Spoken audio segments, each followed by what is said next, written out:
रत्नश्री 105 विजयमती माता जी की, जैन धर्म की जिनवानी माता की।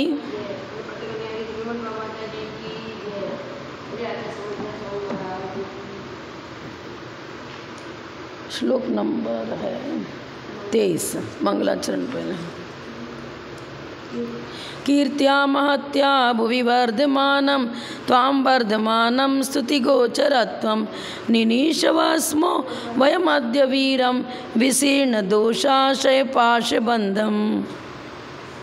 श्लोक नंबर 23।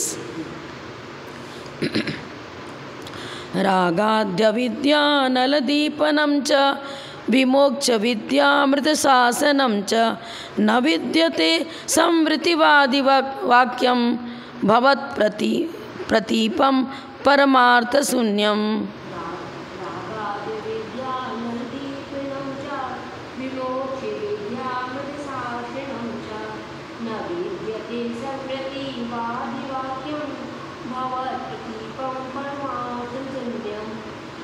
ये प्रतीपम की जगह पर प्रतीतम होना चाहिए। प्रतीतम प्रतीपम देख लेते हैं बाद में। हाँ, कुछ मिसप्रिंट सा दिख रहा है। अर्थ यही होगा। देखिए यहाँ पर किसका खंडन कर रहे हैं? बौद्ध दर्शन में भी एक मीमांसक होते हैं, मीमांसक मत। वो क्या बताते हैं? क्षणिकवादी तो है ही, क्योंकि बौद्ध मत का ही ब्रांच है। अब ये कहते हैं कि वस्तु क्षणिक भी है, और इन्होंने एक समृति मानी है। समृति शब्द का प्रयोग किया ना नीचे के लाइन में, समृतिवादी वाक्यम। समृति माने वस्तु तो नष्ट हो गई, लेकिन उसका कुछ संस्कार रह जाता है, उसको इन्होंने नाम रख दिया समृति। संस्कार तो द्रव्य के साथ साथ रहेगा। जैसे आपने सोने से कोई आइटम बनाया तो उसकी आकृति में सुसंस्कार आया, पर्याय बदली। द्रव्य के बिना, द्रव्य का अभाव माने और उससे होने वाले संस्कार को स्वीकार करें, कैसे बनेगा? संस्कार किसी द्रव्य के साथ साथ रहेगा ना। जीव सुसंस्कृत हुआ, इस भाव के अच्छे संस्कार को लेके गया, पर्व में गया, ये संस्कार उसके साथ साथ जाते हैं। अब द्रव्य का ही अभाव मान लेंगे तो संस्कार किसके आश्रय रहेगा? हमने पुत्र पर अच्छे संस्कार डाले और पुत्र का ही अभाव हो गया, अब संस्कार किसके साथ रहेगा? तो ये समृति एक काल्पनिक इन्होंने तत्व मान लिया है। समृतिवादी, मीमांसकों में ही समृतिवादी, वो क्या बताते हैं? रागाद्य विद्या अनल दीपनम च। राग आदि अविद्या है, राग आदि अविद्या रूप अग्नि को बढ़ाने वाला कौन? समृतिवादियों के वचन राग आदि अविद्या रूपी अग्नि को प्रदीप्त करते हैं, प्रज्वलित करते हैं। जैसे अग्नि दीपक जलाया हमने, प्रद्योतित हुआ वो। तो ये बताते हैं कि अब मीमांसक अपने शिष्यों को, जो उनके गुरु हैं, वो कहते हैं स्वर्ग की इच्छा करने वाले सब होम करो, अग्नि यज्ञ करो, पशु यज्ञ, क्या क्या सभी लोग यज्ञ में जीवित पशुओं को भी तो हवन करने लग गए थे। तो अग्नि से यज्ञ करो, यज्ञ करने से तुमको वैकुंठ मिलेगा, स्वर्ग मिलेगा। तो रागादि अविद्या अनल दीपनम, अग्नि को प्रदीप्त करने वाली है। समृति रूप उनका जो कथन है ना, वो अविद्या रूप है। अविद्या क्यों मान रहे हैं ये? कि मतलब विज्ञानाद्वैतवाद आपने पढ़ा ना? हाँ, तो सब मिलते जुलते ही हैं। अब ये संस्कृति कैसे रहेगी? हमारा तो यही समझ में नहीं आया, जैन धर्म के अनुसार तो बनता ही नहीं है। रागादि अविद्या ये एक अग्नि है, ये अग्नि प्रज्वलित होती है। किससे प्रज्वलित होती है? समृति के द्वारा। समृति राग आदि का उद्योतन करने वाला है। राग आदि स्वयं अविद्या है, और उस अविद्या रूपी अग्नि को प्रज्वलित कौन करता है? समृति। अब उस समृति को तुम राग आदि अविद्या रूप अग्नि का उद्योतन भी बता रहे हो, और एक तरफ उसी अविद्या को विमोक्ष विद्या अमृत शासनम, मोक्ष रूपी विद्या वो अमृत के समान है, उस अमृत को भी उत्पन्न करने वाली अविद्या ही है, और राग आदि को उत्पन्न करने वाली अविद्या ही है। वो अविद्या दोनों काम कैसे करेगी? अस्ति नास्ति, हिंसा और अहिंसा दोनों का स्वरूप एक हो जाएगा क्या? सत्य और मृषा दोनों का स्वरूप एक हो जाएगा क्या? नहीं हो सकता ना। तो यहाँ यही बता रहे हैं, आपने एक तरफ ये बताया कि उस अविद्या से क्या होता है, राग आदि अग्नि प्रज्वलित होती है, और दूसरी तरफ तुम बता रहे हो कि वही अविद्या विमोक्ष विद्या अमृत शासनम च, वही मोक्ष को देने वाली भी है। मोक्ष विद्या का अमृत शासन भी अविद्या है। अविद्या और विद्या दो परस्पर में विलोम हैं, विपरीत हैं, और दोनों को तुम एक साथ एक में घटित कर रहे हो, एक ही अपेक्षा से। एकांतवादी हैं। अभी रात भी है, दिन भी है। जिस परिणामों से बंद होता है उन्हीं परिणामों से मोक्ष भी होता है। ये कितना गलत है। और इसी प्रकार की बात यहाँ कर रहा है कौन, समृतिवादी। वो बोलता है समृति स्वयं अविद्या रूप है, और वो अविद्या राग आदि अग्नि को प्रज्वलित करती है, क्योंकि इच्छाएं उसमें जगती हैं, मुझे स्वर्ग मिले। वो एक तरफ अपने शिष्यों को आज्ञा दे रहे हैं, क्या दे रहे हैं,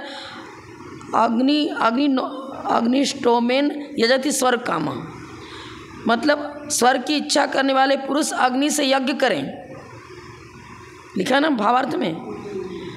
अब तुम एक तरफ कह रहे हो कि अग्नि आदि से होम करने स्वर्ग की प्राप्ति होती है। अरे स्वर्ग की प्राप्ति किसको होगी, क्षणिकवादी हो तुम तो। अरे वो अविद्या से हो जाता है, अविद्या से हो जाता है। तो जो अविद्या राग आदि रूप है और वो हमारे अंदर अग्नि को प्रज्वलित करती है, राग द्वेष क्रोध मान माया विकारों को जन्म देती है। जो परिणाम विकारों को जन्म देता है, अविद्या को जन्म देता है, वही परिणाम मोक्ष का कारण कैसे बन जाएगा। विमोक्ष माने पूर्णतः मुक्ति, और विद्या, मोक्ष को विद्या रूप मान लिया, और अविद्या ही मोक्ष रूप विद्या को जन्म देती, कैसे बनेगा। विशेषण दिया ना, विमोक्ष विद्या अमृत शासन, अमृत स्वरूप है। अमृत स्वरूप विद्या वो क्या है, मोक्ष। मोक्ष कहो चाहे अमृत स्वरूप विद्या कहो, विशेष विशेषण भाव वही मान रहे, नहीं मान रहे। हमारे यहाँ जीव वही है, वही जीव वैभाविक परिणमन करता है, वही जीव स्वाभाविक परिणमन करता है। जिस समय जीव के रागादि परिणाम चल रहे हैं उस समय तो उसको स्वर्ग आदि पर्यायों की प्राप्ति होगी अपने अपने परिणामों के अनुसार। प्रशस्त राग है तो स्वर्ग की प्राप्ति होगी, अप्रशस्त राग है तो अन्य गतियों में वो भ्रमण करेगा अपने अपने परिणामों के अनुसार। जीव वही है। आप जीव द्रव्य का तो अस्तित्व मान ही नहीं रहे हो, नष्ट हो गया नष्ट हो गया नष्ट हो गया। अब तुम कह रहे हो कि रागादि अविद्या को जन्म देने वाली समृति है, और वही समृति अमृत में विद्या स्वरूपी मोक्ष को भी देने वाली है। वही समृति माने वही परिणाम नहीं बनेगा ना, इसलिए गलत है। नीचे के लाइन में क्या बता रहा है, न विद्यते समृति बादि वाक्यम। अरे दोनों में भेद होना चाहिए भाई, भिन्न भिन्न परिणाम होंगे तब तो रिजल्ट भिन्न भिन्न होगा। एक ही परिणाम भिन्न भिन्न रिजल्ट को कैसे दे देगा। हाँ, समृतिवादी में यह कथन परस्पर मतलब विरोधी है न, क्योंकि आपने भेद नहीं कहा, परिणामों में भेद होना चाहिए। जब रिजल्ट अलग अलग है तो परिणामों भी अलग अलग भिन्न भिन्न परिणामों को स्वीकार करना चाहिए। अब भिन्न परिणाम स्वीकार नहीं कर रहे हो और रिजल्ट भिन्न बता रहे हो। उसी अविद्या से मोक्ष की प्राप्ति, उसी अविद्या से स्वर्ग आदि की प्राप्ति कैसे बनेगा। अब बता रहे हैं भवत प्रतीति परमार्थ शून्यम। अब परमार्थ शून्यम मतलब ये बौद्धों के लिए आचार्य बता रहे हैं, ये समृतिवादियों का कथन परमार्थ से शून्य है, अर्थात युक्ति संगत नहीं बैठता है। प्रमाण से, आगम से, युक्ति से, प्रत्यक्ष से, किसी भी प्रमाण से रहित है, प्रमाण से सिद्ध नहीं होता है। लेकिन आपके द्वारा जो बताया गया, भगवत मन जिनेन्द्र भगवान के लिए बता रहे हैं, आपके द्वारा जो सिद्धांत प्रस्तुत किया गया है उसमें सारी व्यवस्था सम्यक रूप में बन जाती है। हमारे यहाँ अपेक्षाकृत पर्याय बदलती है तो हम क्षणिकता को भी स्वीकार करते हैं, लेकिन द्रव्य दृष्टि से तो द्रव्य का नाश नहीं होता है, पर्याय दृष्टि से पर्याय बदलती है। जो जीव पापी था वही जीव जब रागादि परिणामों से रहित हो जाता है, तप के द्वारा संवर और निजरा कर लेता है, तो वही जीव तो वही है, ज्ञान शक्ति वही है। ज्ञान शक्ति दो अलग नहीं है। जब वो सराग परिणति करता था तब उसके अंदर जो ज्ञान शक्ति थी वो ज्ञान, सामान्य ज्ञान तो वही रहा, लेकिन जब उसका मिथ्यात्व हट गया तो ज्ञान वही होते हुए भी ज्ञान की पर्याय बदल गई। वो मिथ्या ज्ञान था पहले, फिर बाद में सम्यक ज्ञान हो गया जैन धर्म के अनुसार से। ज्ञान तो आत्मा का गुण है। उस ज्ञान शक्ति में दो प्रकार का परिणमन होता है। जब मिथ्या सही परिणमन करता है तो कुमति कुश्रुत को अवधि हो गया। जब सम्यक दर्शन सहित परिणमन करता है तो सुमति सुश्रुत हो गया। ज्ञान शक्ति वही की वही रही, लेकिन पर्याय उसका जैसा पुरुषार्थ रहा, जैसी परिणति रही। कभी वही ज्ञान वैभाविक परिणमन करता है, कभी वही ज्ञान स्वाभाविक परिणमन करता है। केवल ज्ञान की शुद्ध पर्याय है। पर उसी जीव ने पहले अपराध किया था तो बनता था, जब सब अपराधों से रहित हो गया, वितराग परिणति हो गई तो मोक्ष को चला गया। द्रव्यार्थिक नय से अन्वय चल रहा है, सभी पर्याय में अन्वय में सभी पर्याय में साथ साथ रहना। और व्यतिरेक भी है हमारे यहाँ।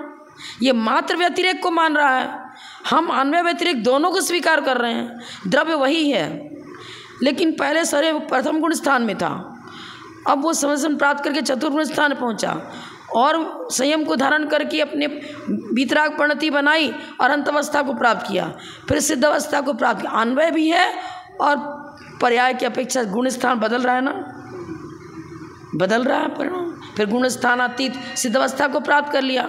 व्यतिरेक भी है। व्यतिरेक किस अपेक्षा से? पहले मिथ्या दृष्टि था, फिर सम्यक दृष्टि हो गया, देशव्रति बना, महाव्रति बना और वीतराग पर शुद्धोपयोग की भूमिका में पहुंचा, अरहंत अवस्था प्राप्त कर ली।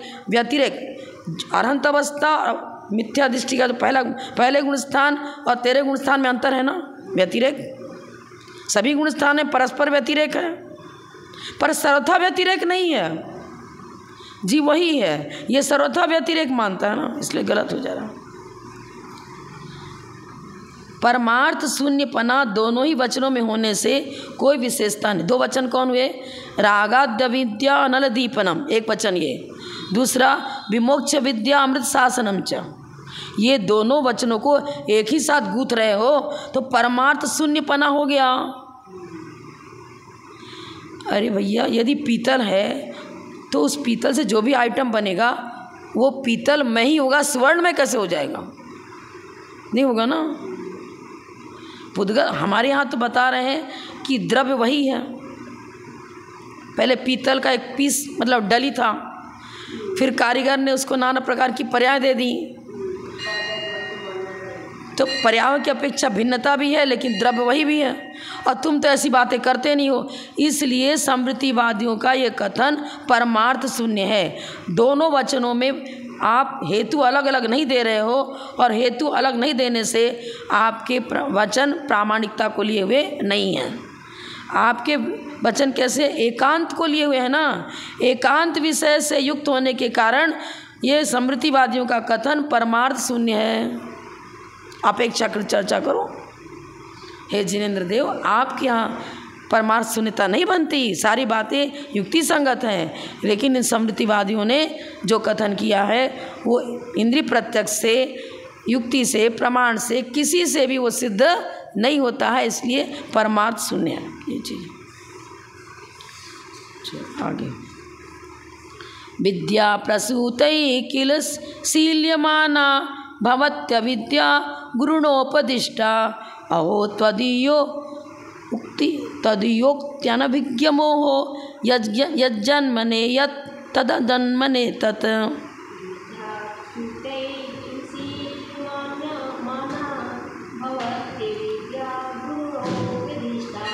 अहो त्वदीयोक्त्यनभिज्ञमोहो अहो त्वदीयोक्त्यनभिज्ञमोहो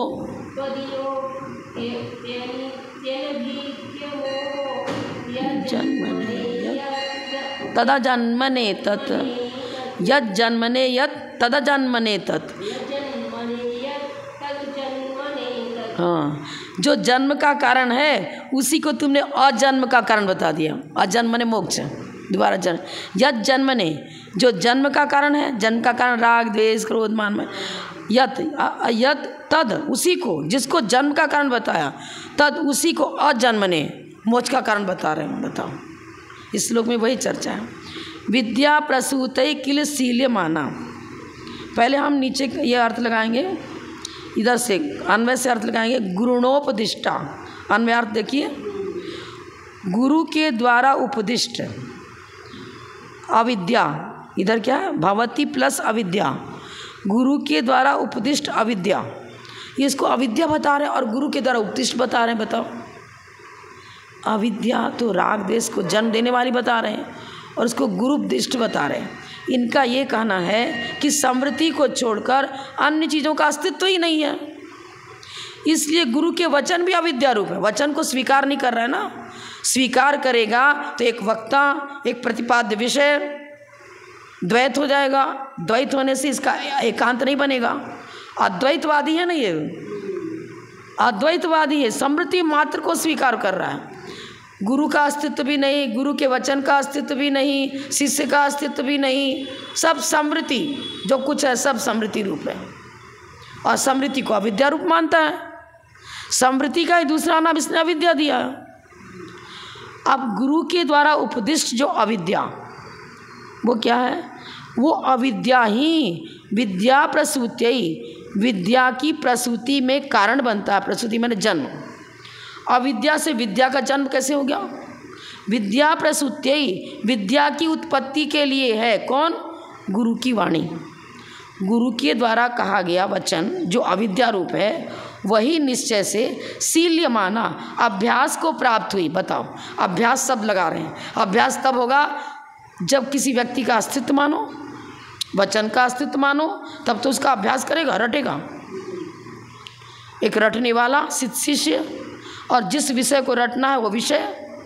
शील्यमाना माने अभ्यास को प्राप्त हुई। अभ्यास कौन करेगा?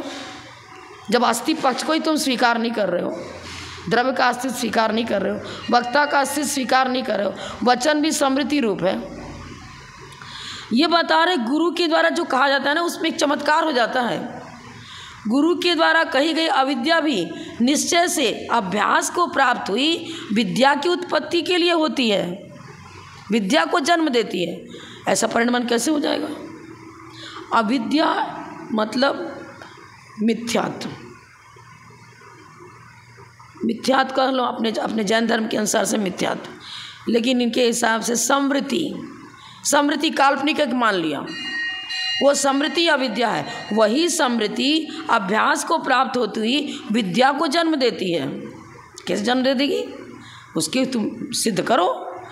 तुम्हारे पास ना हेतु है, ना साध्य है, ना युक्ति है, ना कोई प्रामाणिक वचन है, सब वचन बाधित हो रहा है। तो गुरु के द्वारा कही गई अविद्या भी निश्चय से अभ्यास को प्राप्त हुई विद्या की उत्पत्ति के लिए होती है। अब आचार्य बताएं, अहो बड़े आश्चर्य की बात है। तो अब इसका संधि विच्छेद करो। तदीय, तदीय माने हे जिनेंद्र देव आपके, तत् शब्द है ना, तो हम युवाम युवम रूप चलता है उसका। तदीय माने आपकी उक्ति से, तदीय उक्ति, तदीय प्लस उक्ति प्लस अनभिज्ञ। अनभिज्ञ माने जो आपके वचनों से अनभिज्ञ हैं, जो शाद्वाद अनेकांत के विषय से के ज्ञाता नहीं हैं, अनभिज्ञ। शाद्वाद अनेकांत विधि के जो ज्ञाता नहीं हैं, मोह, उनका तीव्र मोह है, इसलिए उठपटांग जो मन में आता है वो बोलते रहते हैं। जैसे पागल व्यक्ति नशे में शराब पी लिया, कुछ बोलता रहता है कुछ भी, तो उसके वचन युक्ति संगत नहीं बैठते।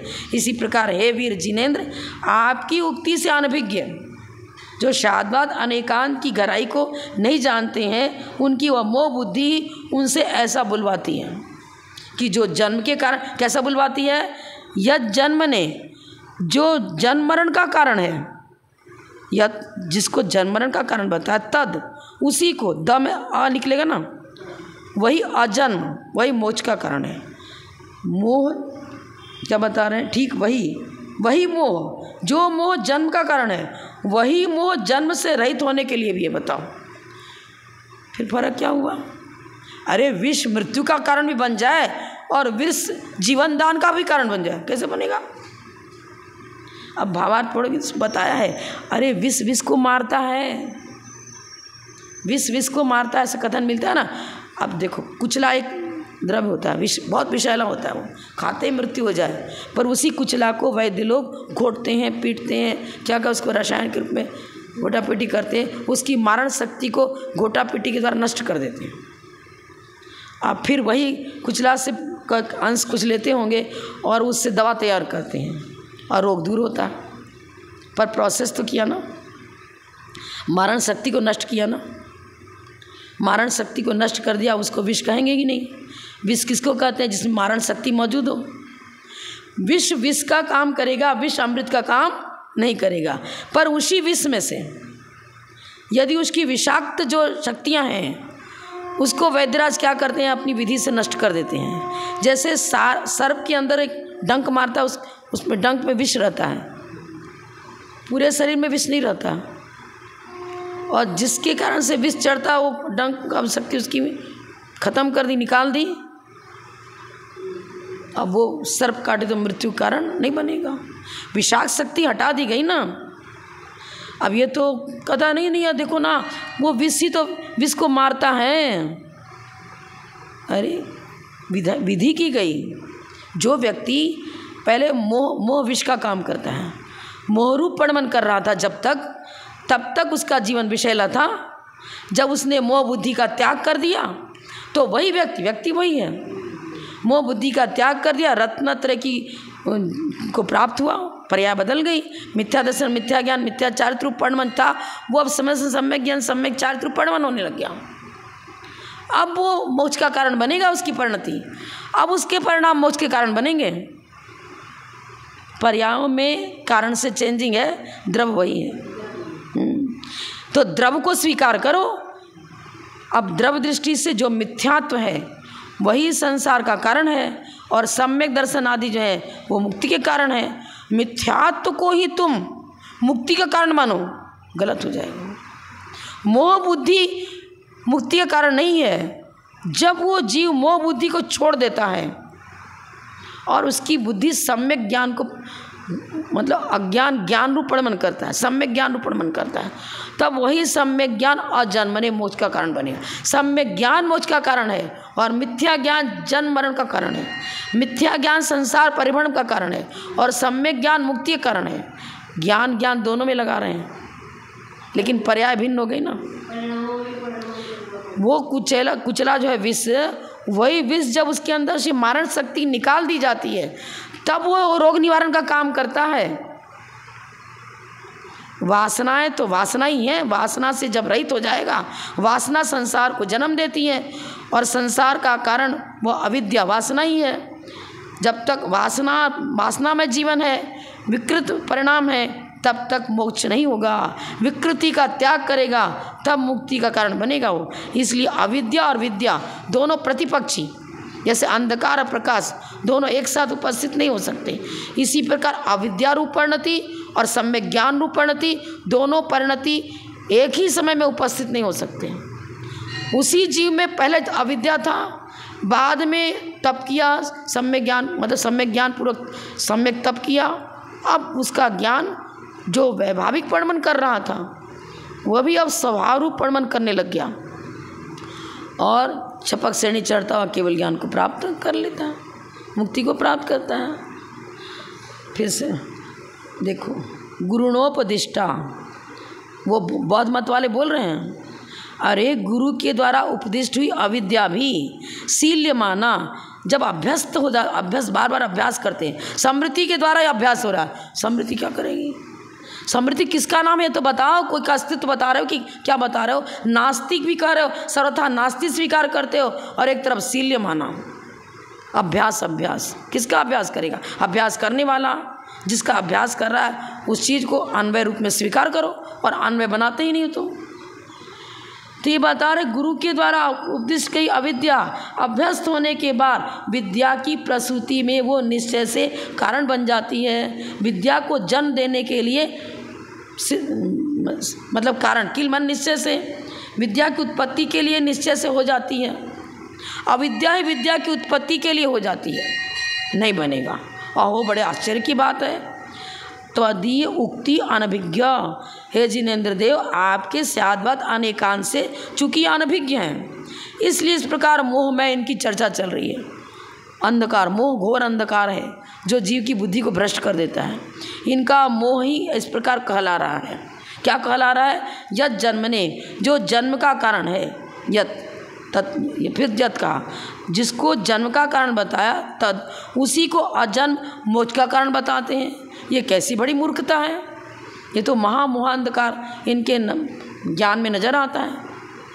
मोहांधकार से व्याप्त जिसकी बुद्धि हो रही है वही इस प्रकार विपरीत कथन करता है। हे जिनेन्द्र देव, आपके शासन में मोहांधकार का प्रवेश ही नहीं है, इसलिए सारी वक्षाएँ सही बन जाती है। अच्छा किया, अच्छा लिखा है। भावार्थ इसका देख लो, भावार्थ पेज नंबर 78। विज्ञानवादियों से जब पूछा जाता है कि विज्ञान मात्र, इसी का है ना ये समृद्धिवादियों का, विज्ञान मात्र अद्वैत तत्व को छोड़कर शेष बुद्धि यदि अविद्या है तो विद्या कैसे होती है? अब हमारे आचार्य पूछ रहे हैं कि हे विज्ञानवादियों, तुम विज्ञान मात्र अद्वैत मानते हो, यदि वो तुम्हारा विज्ञान मात्र उसको अविद्या बता रहे हो, जो अविद्या है वो विद्या कैसे बन जाएगी? तो इसने क्या किया? गुरु के उपदेश से बन जाती है। अब आचार्य बता रहे हैं, अरे जो मदिरा पान मूर्छा को जन्म देने वाला है, इधर चौथी लाइन, जो मदिरा पान मूर्छा का कारण है, मूर्छा मतलब बुद्धि को भ्रष्ट कर देता है। शराब पी लिया, अरे शराब तो मूर्छा को जन्म देगी, वो मदिरा मद को उत्पन्न करती है, वो मद का नाश करने में कारण कैसे बनेगी? मद का नाश, उन्मत्त हो जाता है व्यक्ति शराब पी करके। वही शराब मद का कारण भी हो और मद के नाश का कारण भी हो, दोनों कैसे बन जाए? अपना काम करेगा। अंधकार अंधकार ही है, अंधकार अंधेरे का भी काम करे और प्रकाश का भी काम करे, कैसे बनेगा? नहीं बनेगा ना। हमारे यहाँ सब बन जाता है, सब बन जाता है। जैन सिद्धांत कैसे बन जाता है? देखो, आपने द्रव्य संग्रह पढ़ा, सद्दो बंदो सुमो थूलो संटाण भेद तमच्छाया उज्जो दादव जैया पुग्गर दवस्य पज्जाया। प्रकाश और अंधकार दोनों पुद्गल द्रव्य की पर्याय हैं। अब जब ये ट्यूबलाइट बंद कर देते हो तो अंधेरा हो गया, रात्रि है, आपने लाइट भी बंद कर दिया, अंधेरा हो गया। क्या यहाँ के जो पुद्गल परमाणु थे, इस ट्यूबलाइट की रोशनी के निमित्त से, अग्नि है ना वो, तो उसका रिफ्लेक्स पड़ा, उस निमित्त के मिलने पर यहीं के परमाणु प्रकाश रूप पर्याय को प्राप्त होते हैं। यहीं के परमाणु द्रव्य वही है, प्रकाश रूप पर्याय को परिणमन कर जाते हैं, और जब बंद कर दिया तो पुनः वो अंधकार रूप परिणमन कर जाते हैं। निमित्त नैमित्तिक भाव, द्रव्य वही है, यहीं के परमाणु। वो ट्यूबलाइट का लाइट रोशनी तो उसके पास ही है, टॉर्च जलाया आपने, बल्ब जलाना, बल्ब तो उस टॉर्च में कंबाइंड है, अभी भी उसकी रोशनी भी उसी के पास है, लेकिन वो अग्नि का गुण है, उसमें दाहकत्व भी होता है और प्रकाशकत्व भी होता है। वो निमित्त बनता है। ऐसे शिक्षक निमित्त बनते हैं शिष्य को शिक्षित करने में। शिष्य अपनी उपादान शक्ति उसके पास में है, ज्ञान शक्ति, अपनी ज्ञान शक्ति को विकसित करता है गुरु का आलम्बन लेकर के, गुरु के वचनों का आलम्बन लेकर के। शिष्य का उपादान उसके पास है, गुरु का उपादान उस शिष्य के लिए पास नहीं पहुंच गया, विकसित होता है निमित्त पा करके। जब ये भूमि जहाँ घोर अंधेरा था, वो पर्याय उस समय उसकी अंधकार रूप पर्याय चल रही थी, पुद्गल की पर्याय उस समय अंधकार रूप थी, लेकिन निमित्त मान मिलने पर वही अंधकार रूप पर्याय प्रकाश रूप परिणमन कर जाती है। पर्यायों में परिणमन हुआ, पुद्गल वही का वही था। उपादान बन करके ट्यूबलाइट इस कक्ष को प्रकाशित नहीं कर रहा है, पूरे हॉल में जो प्रकाश फैल गया वो ट्यूबलाइट निमित्त है। अगर उसी को मान लेते यहाँ, तो जरा सा उसको छुओ ना, हाथ जलने लगेगा। अंदर जो अग्नि करंट है, उस करंट मतलब अग्नि को छुओ, हाथ जलने लगेगा। यदि वही करंट यहाँ आ गया तो यहाँ हाथ रखते हमारा हाथ जलने लग जाएगा, फिर तो ये अग्नि हो गई। अग्नि नहीं हुई। अग्नि का गुण दो है, दाहकत्व और प्रकाशकत्व। मुख्य रूप में दाहकत्व उसके पास ही है, लेकिन प्रकाश किसको कहते हैं? प्रकाश ज्ञान को स्वपर प्रकाशक कहा, इसी तरह अग्नि आदि जो है उनमें भी प्रकाश शक्ति है। अग्नि यहाँ जल रही है और प्रकाश दूसरी बहुत दूर तक जाता है, उसका प्रकाश होने लगता है, उसका गुणधर्म है ये। पर जैन धर्म में सेटिंग सही बन रही है, इनके यहाँ नहीं बनती। ये एकांतवादी हैं। हम गुण पर्यावत द्रव्यम स्वीकार करते हैं, गुणों में वैभाविक परिणमन भी स्वीकार करते हैं, स्वाभाविक परिणमन भी स्वीकार करते हैं, पर्याय में भी स्वभाव पर्याय और विभाव पर्याय, ये दोनों मानते ही नहीं। अंधकार और प्रकाश प्रतिपक्षी है, आचार्य बता रहे हैं। अविद्या अंधकार है और विद्या प्रकाश है। जिसको तुम अंधकार कर रहे हो वही विद्या वही प्रकाश कैसे बन जाए? अंधकार पर्याय को ही प्रकाश पर्याय सिद्ध करो, पर्याय भिन्न है। अंधकार पर्याय अंधकार है, अंधकार पर्याय को प्रकाश पर्याय स्वीकार करना, प्रकाश पर्याय को अंधकार पर्याय स्वीकार करना। पर्याय शब्द लगा रही हूँ मैं। जब मेरी मनुष्य पर्याय उसी समय हमारी देव पर्याय हो जाए, उस समय तिर्यंत पर्याय, उस समय सिद्ध पर्याय भी हो जाए, कैसे बनेगा? हाँ, जीव में घटित हो सकता है कालक्रम से ये, लेकिन अविद्या अंधकार है और विद्या प्रकाश है। अविद्या और विद्या दोनों अंतर है। कभी अंधकार से प्रकाश की उत्पत्ति भला हो सकती है क्या? अंधकार प्रकाश को जन्म नहीं देगा। अंधकार और प्रकाश दोनों पर्याय हैं, पर्यायों में व्यतिरेक है। द्रव्य अन्वय रूप में उन सभी पर्यायों में जा रहा है, लेकिन एक पर्याय दूसरी पर्याय से भिन्न है। ज्ञान ज्ञान का काम करेगा, दर्शन दर्शन का काम करेगा। सम्यक दर्शन की परिभाषा अलग, सम्यक ज्ञान की परिभाषा अलग, सम्यक चारित्र की परिभाषा अलग, अपने अपने स्वरूप को सब लिए हुए हैं। लेकिन अभेद लें तो सब जीव उपयोगो जीव लक्षण, उसका उपयोग ही श्रद्धा रूप, जीव का उपयोग ही श्रद्धा रूप परिणमन करता है, ज्ञान रूप परिणमन करता है। ज्ञान शक्ति से ज्ञान का काम हुआ और अपने ज्ञान स्वयं स्थिर हो जाना चारित्र है। पर कोई एक केंद्र द्रव्यार्थिक न्याय को सर्वथा, द्रव्यार्थिक न्याय के विषय को सर्वथा हटा करके यदि पर्यायों की चर्चा करो तो नहीं बनेगा। द्रव्यार्थिक न्याय को गौड़ करो, उसको भी स्वीकार करो, तब हम कहेंगे कि हाँ वही पुद्गल, वही पुद्गल पहले अंधकार रूप पर्याय में था, अब वही पुद्गल निमित्त पाकर प्रकाश रूप पर्याय में परिणत हो गया। वही शिष्य पहले अज्ञानांधकार से ग्रस्त था, पर गुरु का निमित्त पा करके वही शिष्य उसका अज्ञानांधकार मिटता चला गया और मिटते मिटते एकदम अच्छाई ज्ञान को प्राप्त कर लेता है। शिष्य तो वही है, ज्ञान भी वही है, ज्ञान की पर्याय बदलती गई। निमित्त बाह्य निमित्त भी बना, अंतरंग निमित्त भी बना। एक अंतरंग निमित्त तो अपना छावशमिक शक्ति, उपादान शक्ति, शक्ति विकसित होती है ना।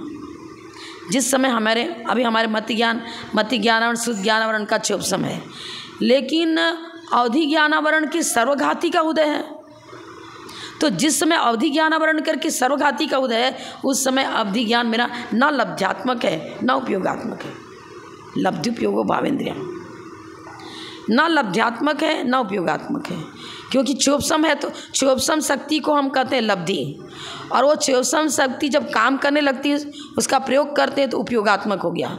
लब्धि उपयोगो उपयोगात्मक, लब्ध्यात्मक। अभी हम इस ग्रंथ को पढ़ रहे हैं तो मेरा उपयोग इसमें है, लेकिन अन्य ग्रंथ जैसे द्रव्य संग्रह है, छडाला है, इनका ज्ञान तो है पर लब्ध्यात्मक है, अब मेरा उपयोग उधर नहीं है। लेकिन हमारे जिस समय अवधि ज्ञानावरण मना पर ज्ञान केवल ज्ञानावरण के सर्वघाती का उदय है, तो ये ना तो लब्ध्यात्मक है ना उपयोगात्मक है। इनकी पर्याय लेना पड़ेगा, क्योंकि ये सब पर्याय हैं। मति ज्ञान, शुद्ध ज्ञान, अवधि ज्ञान, मना पर ज्ञान, केवल ज्ञान, ये सब ज्ञान गुण की पर्याय हैं। मति ज्ञान का ही काम करेगा, मति ज्ञान शुद्ध ज्ञान का काम नहीं करेगा। मति ज्ञान शुद्ध ज्ञान श्रुतम मति पूर्व, मति ज्ञान पूर्वक होता है, लेकिन प्रत्येक का लक्षण स्वरूप अलग अलग है, सबकी अपनी अपनी अर्थ क्रिया है। हम तो पर्यायार्थिक न्याय को विषय को भी यथावत स्वीकार करते हैं और द्रव्यार्थिक न्याय के विषय को भी यथावत स्वीकार करते हैं। और तुम्हारे में न पर्याय की चर्चा सम्यक प्रकार से है, न द्रव्य की चर्चा तुम कर ही नहीं रहे हो। पर्याय की चर्चा भी युक्ति संगत कहाँ बैठ रही है? ये आचार्य ने उत्तर दिया ना, अरे अंधकार है, वो अंधकार एक पर्याय है, जिसको अंधकार कहते हो उसी को तुम प्रकाश कह दो, जिसको प्रकाश कहते हो उसको अंधकार कर दो, तो अंधकार का कार्य अलग देखा जाता है, प्रकाश का कार्य अलग देखा जाता है। फिर दोनों के कार्य में भिन्नता है। यदि दोनों सर्वथा एक होते तो कार्य में भी एकता होती, पर कार्य तो अलग अलग दिख रहा है। अंधेरे में हमारा चक्षु इंद्री काम नहीं कर रहा है, घोर अंधकार है तो चक्षु इंद्री काम नहीं कर रही है, हम नहीं देख पाते। जब प्रकाश हो जाता है तो चक्षु इंद्री काम करने लगती है। अर्थ क्रिया भिन्न है ना। तो ये लिख रहा है अविद्या। अब आचार्य क्या बता रहा आचार्य, अंधकार और प्रकाश प्रतिपक्षी है। अविद्या अंधकार है और विद्या प्रकाश है, तो क्या कभी अंधकार से प्रकाश की उत्पत्ति हो सकती है? क्या कदापि नहीं। फिर जब अविद्या से विद्या की उत्पत्ति मान रहे हो तो इसमें गुरु की क्या भूमिका रही? युक्ति संगत नहीं बनता है तो ढोंग हो गया एक। वह गुरु ही नहीं रहा जो ऐसी उठपटांग बातें करता है। तुम्हारा गुरु कैसा मूर्ख है जो अंधकार को प्रकाश घोषित करता है, प्रकाश को अंधकार घोषित करता है? नहीं बनेगा। अविद्या का ही कुछ परिणाम बना जिससे विद्या का प्रादुर्भाव हुआ, पर यह सब युक्ति संगत नहीं है। बौद्धों के यहाँ यह ज्ञानाद्वैत तत्व भी प्रमाण से सिद्ध नहीं है। तुम्हारा ज्ञानाद्वैत भी प्रमाण से सिद्ध नहीं होता है, क्योंकि ज्ञान ज्ञानी के बिना द्रव्याशया निर्गुणा गुणा, अद्वैत बनेगा ही नहीं। तुम्हारा जो सिद्धांत है उस सिद्धांत के ज्ञाता मान लो बुद्ध भगवान है तुम्हारे, तो बुद्ध का अस्तित्व मानो, उनकी वाणी का अस्तित्व मानो, सुनने वाला का अस्तित्व है, सुन रहा है, तब तक उसकी स्थिति मानोगे। फिर धारणा शक्ति बनी। अब मति स्मृति संज्ञा चिंता विनिबोध इत्यन अर्थांतर, मति पूर्वक स्मृति, मति स्मृति पूर्वक प्रतिविज्ञान हुआ, प्रतिविज्ञान पूर्वक फिर आगे ले लो अनुमान ज्ञान हुआ, धारणा शक्ति से वो अनुमान लगाता है। अब ये सब स्यादवाद अनेकांत में सही है। विज्ञानाद्वैतवादी क्षणिकवादी, वक्ता का अस्तित्व नहीं, सुनने वाले का अस्तित्व नहीं, वो ज्ञान की धारा किसके पास पहुंच रही है तुम्हारी? जल का अभाव हो गया और जल की धारा स्वीकार करो। अरे जल का ही अभाव हो गया, अब जल है ही नहीं तो बहेगा क्या? किसको? जल प्रवाह चल रहा है, जब जल का अस्तित्व ही नहीं रहा तो जल प्रवाह कहाँ से आया, कहाँ से आ गया? पर्यार्थिक से दोनों पर्याय भिन्न भिन्न है। अंधकार पर्याय अलग है, प्रकाश पर्याय अलग है। अद्रव्यार्थिक के विषय को तुम स्वीकार करते ही नहीं हो। विज्ञानाद्वैतवादी, अरे अब विज्ञानाद्वैतवादी है, अब इसमें द्वंद्व विच्छेद करो तो विज्ञाना दीर्घ है ना, अज्ञान निकल जाएगा। अज्ञान माने अविद्या, और एक तरफ विज्ञान, असंधि विच्छेद करो विज्ञान फिर अज्ञान, दोनों संधि। विज्ञान प्लस विज्ञानाद्वैत, अज्ञान फिर अद्वैत, आ तीनों जगह है ना। है द्वैत मैंने दो चीज़, एक ज्ञाता स्वीकार करो, ज्ञेय पदार्थ स्वीकार करो, और फिर शिष्य को भी स्वीकार करो जिसको आप उद्बोधन दे रहे हो। अस्थि सपक्ष इनके यहाँ विज्ञान, अरे विज्ञान किसके आश्रय ठहर रहा है और अज्ञान भी किसके आश्रय ठहर रहा है? ज्ञानी के बिना, द्रव्य के बिना गुण नहीं, द्रव्याश्रया निर्गुणा गुण, द्रव्य के आश्रय से गुण होता है। और तुम ज्ञान समवृत्ति मात्र और समवृत्ति को अविद्या ठहरा रहे हो, और एक तरफ विज्ञान शब्द लगा रहे हो और समवृत्ति को अविद्या, और इधर क्या कर रहा? विज्ञान। और जो विज्ञान है वो अविद्या, अविद्या ही विज्ञान, विज्ञान ही अविद्या। कैसी बातें कर रहे हो? परस्पर विरोध। इसलिए सब बनेगा नहीं। इतना ही करके जो परम पूज्य प्रथम गणनीय हरिकारत श्री 105 विजयमती माता जी की जय।